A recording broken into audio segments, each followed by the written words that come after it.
जिस समय सत्र के अंदर उमाशंकर अकेला जो कांग्रेस के विधायक हैं, वह जो है महंगाई पर जो है कहीं न कहीं भाजपा को कई सारे जो है बातें कह रहे थे। उसी समय जो भानु प्रताप शाही है भाजपा के विधायक, उन्होंने गांजा पीने की बात जो है ज़िक्र की है।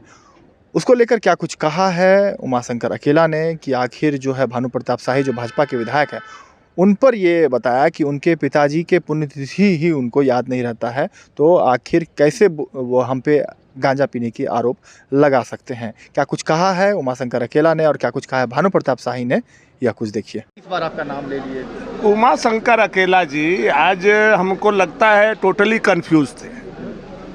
या तो उनको ये पता नहीं था कि अध्यक्ष की कुर्सी पर कौन बैठे हैं, श्रीमान रविंद्रनाथ महतो जी बैठे हैं या भानु प्रताप शाही बैठे हैं। तो ऐसा इस परिस्थिति में होता है जब आदमी शंकर जी का बूटी जब लगा लेता है तब उसको दूसरा कोई दूसरे चेयर पर दिखाई देता है। तो मुझे ऐसा लगा कि वो ऐसा फील कर रहे हैं। सरकार की उपलब्धि को बताना अपनी बात है, लेकिन साथ साथ अगर आप विधायक हैं तो आपको सच्चाई भी रखना चाहिए। यह भी सच्चाई आपको रखना चाहिए कि आज झारखंड में कितने महिलाओं के साथ बलात्कार हुए हैं 3 साल के दरमियान। सरकार ने जो 5 लाख युवाओं के नौकरी के लिए कहा था वो क्या हुआ, बेरोजगारी भत्ता का क्या स्थिति है, कितने गरीब दलित असहाय बेबस लाचार लोग आज जेल के सलाखों के पीछे बंद हैं। तो ये सरकार की उपलब्धि क्यों नहीं महामहिम राज्यपाल के अभिभाषण में रखा गया? पूजा सिंघल के बारे में रखा गया होता, वीरेंद्र राम के बारे में रखा गया होता, प्रेम प्रकाश के बारे में रखा गया होता, पंकज मिश्रा के बारे में रखा गया होता, तो हम लोग भी सुनते समझते लगता कि हाँ भाई पारदर्शी है, चीज़ें साफ साफ रखी हुई हैं। लेकिन एक पक्ष को दिखाने का इन्होंने काम किया, दूसरे पक्ष को छुपाने का काम किया।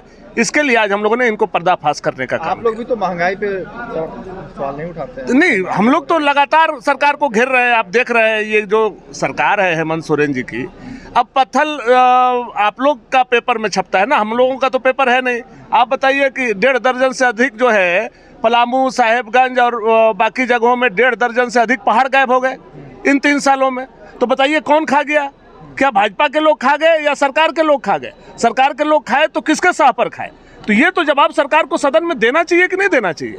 नाम लिए हैं इन लोगों को भारतीय जनता पार्टी के लोग सब विवेकहीन हैं, विवेकशील नहीं है, सामाजिक न्याय के लोगों के बारे में जानकारी नहीं है। अब बताइए कि हम लोग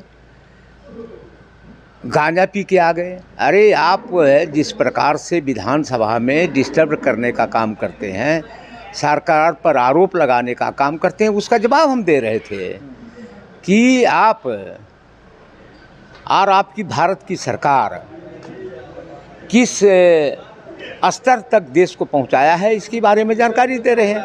तो इन लोगों को पेट में चूहा कूदे लगता है, इसलिए वो कह रहे हैं कि गांजा अकेला ज़्यादा पिए। अभी बताइए कि कल उनके पिताजी की श्रद्धांजलि सभा थी, उन्हीं के पिताजी के श्रद्धांजलि सभा में वो नहीं आए। अब वो कितना सिंसियर हो सकते हैं इसे समझिए। दूसरे नंबर पर नाम था, शरद जी के नाम पर देहाती जी का नाम था, लेकिन वो नहीं आए श्रद्धांजलि सभा में। ये दुर्भाग्य, हम लोगों ने उनको श्रद्धांजलि दी। तो इससे कितना सिंसियर है भानु प्रताप शाही, इससे अंदाजा आप लगा सकते हैं।